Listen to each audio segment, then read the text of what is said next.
आईच्या बोलण्याने ती सारी स्मृती जागृत झाली. माझ्याकडे टक लावून पाहत आई म्हणाली, ययू, तू लवकर मोठा झालास, हाडापेरानं भरलास, कला आणि विद्या शिकलास. आता तुझ्या 2 हातांचे 4 हात करून टाकायला हरकत नाही. म्हणजे तुझ्याविषयी माझी उरली सुरली काळजी नाहीशी होईल. आजच तिकडे ही गोष्ट काढते मी. यतीविषयी कुणीही चक्का शब्द काढायचा नाही, असा बाबांचा दंडक होता. पण इतर गोष्टीत बाबा अगदी आईच्या मुठीत होते. तिची कुठलीही इच्छा ते सहसा अमान्य करीत नसेत. मध्ये एका गुरूंनी काही दिवस मला एखाद्या ऋषीच्या आश्रमात ठेवावे असे बाबांना सुचविले. तुम्ही म्हणता ते खरं आहे. झाड चांगल्या रीतीने वाढायला पावसा इतकंच ऊनही आवश्यक असतं, असे बाबांनी त्यांना उत्तर दिले. माझ्यासमोरच हे संभाषण झाले होते. मी मनात चरकलो. यतीने आईला दिलेल्या दुःखाची जाणीव झाल्या दिवसापासून आश्रम जीवनाविषयी माझ्या मनात नकळत तिरस्कार निर्माण झाला होता. जटा आणि दाढ्या वाढवलेले ते कुरूप ऋषी, त्यांचे ती भिक्कार वल्लके, त्यांचे ते भस्माचे भयंकर पट्टे आणि रानटी लोकांना शोभणारी त्यांची ती राहणी कळू लागल्यापासून प्रत्येक वर्षी ऋषी जीवनाविषयी माझे मन अधिकाधिक विटत गेले होते. असल्या ऋषीच्या तपश्चर्येला वश होऊन त्यांना वर किंवा शाप देण्याची शक्ती महादेव का देतो, हे कोडे मला काही केल्या उलगडत नव्हते. सौंदर्य आणि सामर्थ्य यांची पूजा करायला माझ्या बहुतेक गुरूंनी मला शिकवले होते. आश्रमीय जीवनात ही दोन्ही पूजास्थाने नव्हती.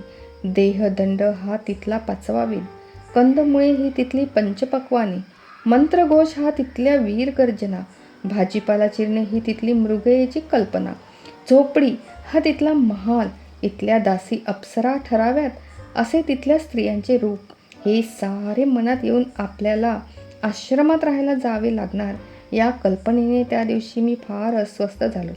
दुसऱ्या दिवशी बाबांचे आणि या गुरूंचे बोलणे सुरू झाले. तेव्हा दाराआड उभे राहून मी सारे ऐकले. प्रथम माझी छाती धडधडत होती. शेवटी बाबा गुरुजींना एवढेच म्हणाले, ययू आश्रमात गेला तर बरं होईल असं मलाही वाटतं, पण महाराणीची तशी इच्छा नाही. त्या दिवशी एका संकटातून आईने मला वाचवले होते, पण आज तीच मला दुसऱ्या संकटात घालीत होती. ती माझे लग्न करायला निघाली होती. सारी माणसे लग्न करतात, आपल्यालाही ते करावे लागेल. एखादी सुंदर राजकन्या आपली राणी होईल, अशा प्रकारचे विचार माझ्या मनात अलीकडे येऊ लागले होते. नाही, असे नाही, पण ते केवळ विचार तरंग होते. या तरंगांना मोठ्या लाटांचे स्वरूप प्राप्त झाले नव्हते. या लाटा निराळ्याच होत्या. दिवसभर बुद्धी आणि शरीर कामाला जुंपूनही रात्री मंचकावरल्या मऊ शय्येत मला झोप येत नसे. मधूनच मी एकदम जागा होई. पराक्रमाची, अश्वमेधाची, देवदैत्यांच्या युद्धात भाग घेतल्याची अशी नाना प्रकारची स्वप्ने माझ्या अर्ध्या उघड्या अर्ध्या मिटलेल्या डोळ्यांपुढे नाचू लागत. माझे पंजोबा पुरुरवा अतुल पराक्रमी पुरुष होते. उर्वशीचे हरण करणाऱ्या राक्षसाचा पराभव करून त्यांनी तिला आपले पत्नीपद दिले होते. त्यांच्या या विषयाचे वर्णन करणारे काव्य मी लहानपणीच तोंडपाठ केले होते. गंधर्व लोकातून यज्ञक्रियेसाठी त्यांनी आणलेल्या 3 अग्नीचे मंदिर तर हस्तिनापूरचे भूषण होते. माझे वडील नहुष महाराजही आपल्या आजोबांसारखे शूर होते. पूर्ववयात त्यांनी दस्यूंचा संहार केला, ऋषींना अभय दिले. पुढे देवांचा पराभव करून त्यांनी इंद्रपद सुद्धा जिंकले होते. म्हणे या दोघांप्रमाणे आपणही काहीतरी अद्भुत आणि अपूर्व करून दाखवावे, या इच्छेने माझे मन व्यापून टाकले होते.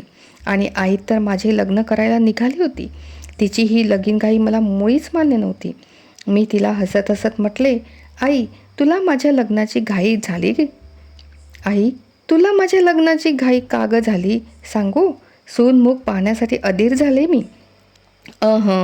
यतीसारखा मीही कुठंतरी नाहीसा होईन असं तुला भय वाटते म्हणून मला बांधून टाकायला आपल्या या 2 हातांनी आणखी 2 हाताचं सहाय्य हवंय तुला. पण खरं सांगू, आईच्या नखात जे बळ असतं ते बायकोच्या मुखात. मोठा मनकवडा आहेस तू बाबा. तुझं हे भय अगदी खोटं आहे आई. नाही रे राजा, माझ्या सावली इतकंच ते खरं आहे. मी वीर होणार आहे, संन्यासी नाही.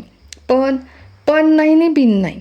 तुझ्या जन्मकाळी एका मोठ्या ज्योतिषानं तुझं भविष्य मला सांगितलंय. मी उत्सुकतेने विचारलं, मी किती राक्षस मारीन असं त्याचं गणित म्हणतं? कोटी, खर्व, निरखर्व, चल वेड्या कुठला. मी किती अश्वमेध करीन हे तरी त्यानं लिहून ठेवलं असेल की नाही. तिने नकारार्थी मान हलवली. मी निराश होऊन म्हटलं, मग काय, त्या कुडबुड्या जोशांचं भविष्यवंत तरी काय. तिच्या मुद्रेवरून माझे हे बोलणे तिला आवडले नसावे. क्षणभर स्तब्ध राहून ती म्हणाली, ययू, तो ज्योतिषी म्हणाला, हा मुलगा मोठा भाग्यवान आहे. तो राजा होईल, सर्व प्रकारची सुख त्याला लाभतील, पण तो सुखी मात्र होणार नाही. त्या ज्योतिषाचं हे वेडगळ भविष्य ऐकून मी हसत सुटलो. आपल्या बोलण्याचा अर्थसुद्धा कळत नसावा त्याला.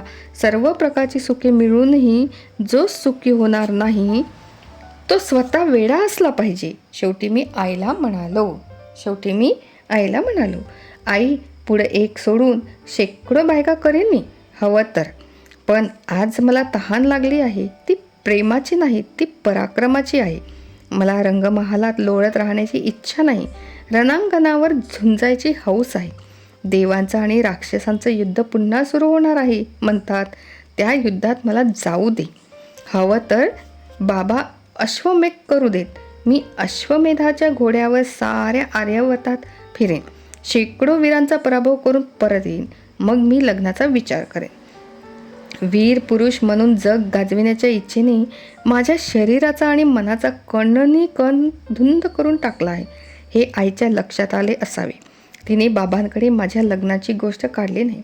मधल्या विद्यार्जनाच्या काळात मी किती बदललो याची मला कल्पना नव्हती. भोवतालच्या भूमिभागाचा परिणाम होऊन नदीचे पात्र बदलले जावे तसे माझे मन झपाट्याने पलटत गेले होते. धनुर्विद्येचे पहिले धडे घेताना दृष्टी आणि चित्त एकाग्र करण्यातला अलौकिकपणा आनंद मी पहिल्यांदा अनुभवला. लहानपणी महालाची खिडकी उघडली की बागेतली नाना रंगाची फुले पाहून माझ्या अंगावर रोमांच उभे राहत. पण बाणाचा नेम धरता बरोबर उलटा अनुभव आला. सभोवतालचे सारे जग झरझर विरू लागले. धुके जसे क्षणात नाहीसे होते तसे असत्याचे नसते झाले. जांभळ्या टेकड्या, हिरवी झाडे, निळे आकाश, काही माझ्या जगात उरले नव्हते. केवळ त्यात एक काळा ठिपका दिसत होता. माझ्या बाणाचे लक्ष असलेला सूक्ष्म काळा ठिपका. हे त्या क्षणी माझे विश्व झाले होते. या नव्या अनुभवानेही माझ्या अंगावर रोमांच उभे राहिले. निर्जीव वस्तूवर अचूक नेम धरण्यात मी फार लवकर निपुण झालो. साहजिकच सजीव प्राण्यावर नेम धरण्याची पाळी माझ्यावर आली. इतकी वर्षे झाली, पण त्या पहिल्या अचूक नेमाची आठवण झाली की मनाचा अजून थरकाप होतो. एका उंच वृक्षावर शांतपणे बसलेली पक्षीण होती ती. पक्षीण, छे, ज्ञानमग्न योगिनी. निळ्या आकाशाच्या पार्श्वभूमीवर ती एखाद्या मनोहर चित्रासारखी दिसत होती. पुढच्या क्षणी हे चित्र सजीव होऊन भरकन उडून जाईल असे क्षणाला वाटत होते. सूर्य पश्चिमेकडे कलला होता. कुठल्या तरी घरट्यात पंख न फुटलेली पिल्ले तिची वाट पाहत असावी. पण मला व माझ्या गुरूंना तिच्या कुटुंबाशी आणि सुखदुःखाशी काही कर्तव्य नव्हते. मला धनुर्विद्येत प्रवीण व्हायचे होते. त्यांना मला शिकवून आपला चरितार्थ चालवायचा होता. त्या निष्पाप चिमुकल्या जीवावर बाण सोडताना मला प्राणांतिक यातना झाल्या. निसर्गाशी असलेले माझे निकटचे नाते त्या क्षणी तुटले. तोपर्यंत हृदयाच्या अगदी कोपऱ्यात का होईना मी कवी होतो. त्या क्षणी तो कवी मेला. मी वीर झालो होतो, पण तो सुखासुखी नव्हे. माझ्यातल्या कवीची हत्या करून त्याच्या समाधीवर त्या वीराने आपले सिंहासन थाटले होते. त्या शरसंधानाने कौतुक झाले होते. त्या रात्री राजवाड्यात आईने स्वतः त्या पाखराचे मांस शिजवले.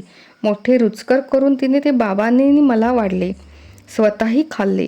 बाबांनी ते मिटक्या मारीत घासाला माझे कौतुक करीत खाल्ले.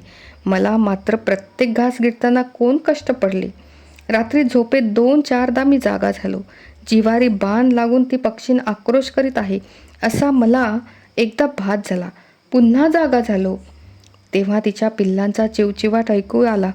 अनेक वर्षापूर्वी नाहीशा झालेल्या मुलाच्या आठवणीने आपली आई अजून विव्हळत आहे, व्याकुळ होत आहे. पण तीच आई पाखरातल्या एका आईचा मृत्यू हसतमुखाने पाहते. त्या निष्पाप प्राण्याचे शरीर विच्छिन्न करणाऱ्या मुलाचे कौतुक करते. त्या मुक्या मातेचे मांस मिटक्या मारीत खाते. त्या मांसाचा कण शेवटच्या क्षणापर्यंत आपल्या पिल्लांकरता धडपडत होता. हे सहज विसरते. जीवनातल्या त्या विचित्र विरोधाने मी गोंधळून गेलो. दुसऱ्या दिवशी संध्याकाळी देवदर्शनानंतर वृद्ध अमांत वाड्यावर आले. माझी शंका मी त्यांच्यापुढे मांडली. ते हसले आणि म्हणाले, युवराज, फार लहान आहात तुम्ही अजून, पण जग रहाटी पाहत पाहत माझे केस काळाचे पांढरे झाले आहेत. या म्हाताऱ्यांचे हे अनुभवी बोल नीट लक्षात ठेवा.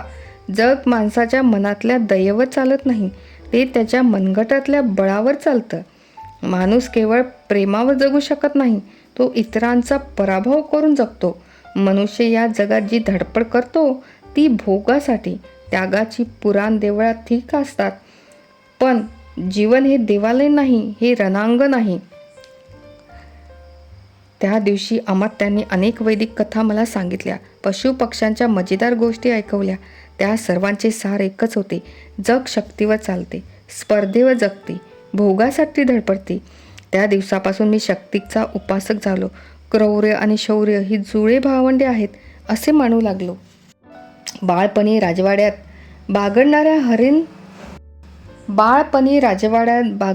हरण शावकांचा मी सवंगडी होतो.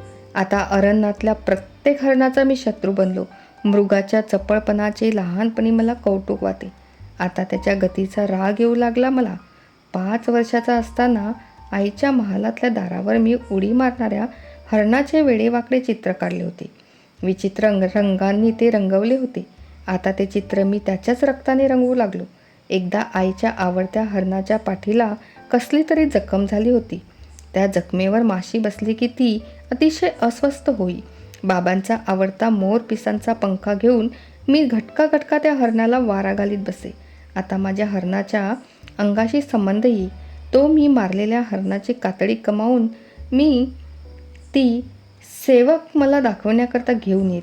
तेव्हा अभिमानाने हळूहळू मी त्यांच्यावरून क्षणभर हात फिरवित असे. त्यांच्या मृदू स्पर्शाने मला गुदगुल्या होत. बाणाने विरुद्ध झालेल्या हरणाची तडफड, त्यांच्या जात्या जीवाची डोळ्यातली शेवटची धडपड, त्याच्या जखमेतून भळाभळा वाहणारे रक्त, यापैकी कुठलीही गोष्ट मला आवडेनाशी झाली, आठवेनाशी झाली. मी ती कातडी गुरूंना, आप्तांना, मित्रांना भेट म्हणून देत असे. ते सारे मृगयेतल्या माझ्या कौशल्यतेचे कौतुक करीत. या शौर्याची कसोटी लागायची वेळ अनासह्य झाली. देवदानवांच्या कलहाच्या वार्ता क्वचित नारद मुनी, क्वचित दुसरे कुणी ऋषी बाबांना वारंवार सांगत. त्या कलहाला युद्धाचे स्वरूप आले नव्हते, पण दोन्ही पक्षांच्या चकमकीत वरच्यावर उडत अशा एखाद्या चकमकीत देवांच्या बाजूने आपण भाग घ्यावा, राक्षसांचा संपूर्ण पराभव करावा आणि आपला भावी राजा किती पराक्रमी आहे हे साऱ्या प्रजेला दाखवून द्यावे, ही इच्छा माझ्या मनात वारंवार होई. पण बाबा राक्षस पक्षा इतकाच देव पक्षाचाही तिरस्कार करीत. इंद्राला बंदिवान करून वृषपर्व्याने त्याला आपला राजवाडा झाडायला लावलं तरी मी त्याच्या सहाय्याला तुला पाठवणार नाही असे ते म्हणत. इंद्रावर आणि देवपक्षावर त्यांचा इतका राग का आहे हे मला कुणीच सांगत नसे. वृद्ध अमात्यांना याविषयी अनेक वार मी खोदून विचारले, पण प्रत्येक वेळी त्यांचे उत्तर एकच असे. जगात सर्व गोष्टी योग्य वेळी माणसांना कळतात. झाडांना काही पानाबरोबर फुलं आणि फुलांबरोबर फळं येत नाहीत. अशा वेळी माझ्या मनात येई आपली युद्धाची हौस अन्य प्रकारच्या सहाय्याने तृप्त करून घ्यावी. अगदी हिमालयाच्या पायथ्यापर्यंत जावे. नाना प्रकारच्या हिंस्त्र पशूंची शिकार करावी. मृगया करीत तिथून पूर्व आर्यवर्तातल्या अरण्यात स्वच्छंद भटकावे. तिथे मधोन्मत्त हत्ती स्वैर संचार करीत